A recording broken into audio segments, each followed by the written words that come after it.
First time ப்ரெக்னன்சியோட சேர்ந்து நிறைய confusions, நிறைய ஃபியரும் உங்களுக்கு இருக்கா? வீட்டில் பெரியவங்க, ஃப்ரெண்ட்ஸ், கலீக் நிறைய கன்ஃபியூஷன்ஸை கொண்டு வராங்களா? விச் இஸ் கீழே உட்காராத, குனியாத, வெயிட் தூக்காத. அகெயின் ஒரு கன்ஃபியூஷன்ஸை கொண்டு வராங்க, இதை சாப்பிடாத, அதை சாப்பிடாதன்னு. இந்த மாதிரி உங்களுக்கு எல்லாம் டவுட் இருந்ததுன்னா இந்த வீடியோவை ஃபுல்லாக பாருங்கள். ஃபஸ்ட் டைம் ப்ரெக்னென்ட்டாக இருக்கீங்க, ஃபஸ்ட் ட்ரைமஸ்டரில் இருக்கீங்க, உங்கள் பாடியில் என்ன சேஞ்சஸ் இருக்கும், நீங்கள் அதை எப்படிலாம் ஃபேஸ் பண்ணலாம் அப்படின்றதா இந்த வீடியோவில் நான் உங்களுக்கு எக்ஸ்பிளைன் பண்ணுறேன். இந்த மாதிரி சயின்டிஃபிக் கண்டென்ட் உங்களுக்கு வேணும்னா இந்த பேஜை சப்ஸ்கிரைப் பண்ணுங்கள். First 3 months of the pregnancy from the last menstrual cycle, இதுதான் ஃபஸ்ட் ட்ரைமஸ்டர். ஃபஸ்ட் ட்ரைமஸ்டரில் நாசியா, ஃபெட்டிக், வாமிட்டிங் இந்த மாதிரியான சிம்டம்ஸ் வர்றதுக்கு எல்லா சான்சஸும் இருக்குது. வராமலேயும் போகலாம், அதுவும் தப்பு கிடையாது. சில பேருக்கு மார்னிங் சிக்னஸ் மார்னிங்கில் மட்டும் வராமல் ஆஃப்டர்நூன், ஈவினிங்கில் கூட வரலாம். அதே மாதிரி ஃபஸ்ட் ட்ரைமஸ்டர்னாலே ரிஸ்கி, ஃபஸ்ட் ட்ரைமஸ்டர்னாலே கீழே உட்காரக்கூடாதுன்னு அப்படின்னு நிறைய கன்ஃபியூஷன்ஸ் இருக்குது. என்னோட ஃபஸ்ட் ட்ரைமஸ்டர் கிளைண்ட்ஸ் அவங்க இதே மாதிரி நாசியா, ஃபெட்டிக், வாமிட்டிங் சென்சேஷன் இருக்கும்போது அவங்க சிலதை ட்ரை பண்ணி என்கிட்ட சொல்லியிருக்காங்க, விச் இஸ் வெரி யூஸ்ஃபுல். நம்ம என்னதான் ரிசர்ச்சில் படித்து ஒரு டயட்டிஷியன் சொன்னதை ஃபாலோ பண்ணுறதை விட ஒரு மதராக அவங்களே கோ த்ரூ பண்ணி அவங்க எப்படி ஹேண்டில் பண்ணாங்கன்னு சொன்னது ரொம்ப யூஸ்ஃபுல் இல்லையா?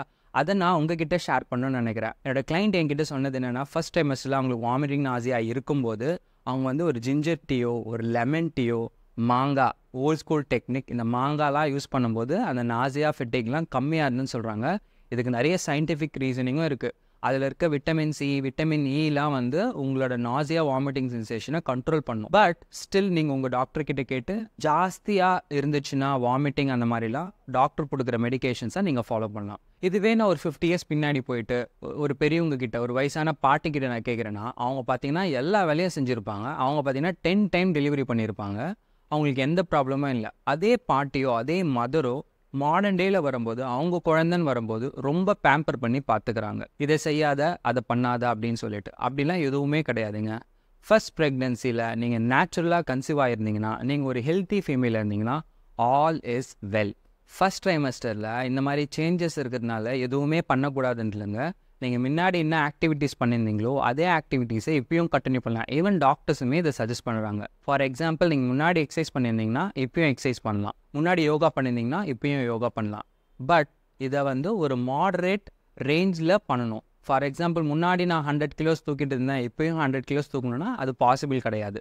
ஸோ அந்த லோடை கம்மி பண்ணிக்கணும். ஸோ அதுக்கேற்ற மாதிரி நீங்கள் ஒர்க் அவுட் பண்ணணும். ஸோ 2 விஷயத்தை தான் நீங்கள் மேஜராக அவாய்ட் பண்ணணும், which is heavy lifting, high intensity training. இந்த 2 விஷயத்தை எக்ஸசைஸ் பாயிண்ட் ஆஃப் வியூலேருந்து அவாய்ட் பண்ணணும். பட் டே டு டே லைஃப்பில் நீங்கள் என்ன பண்ணிட்டு இருந்தீங்களோ அதை தாராளமாக கண்டினியூ பண்ணலாம். கீழே உட்காரலாம், படுக்கலாம், வெயிட் மாடரேட் வெயிட் லிஃப்ட் பண்ணலாம். ஒரு கிராசரி பேக் தூக்குறீங்க, ஒரு வீட்டில் இருக்க சின்ன சின்ன பொருள்களை லிஃப்ட் பண்ணிங்கன்னா இது எல்லாமே பண்ணலாம். It's all normal. Please continue whatever you are doing. As a கோச்சாக இது என்னோட அட்வைஸ். தேங்க்யூ.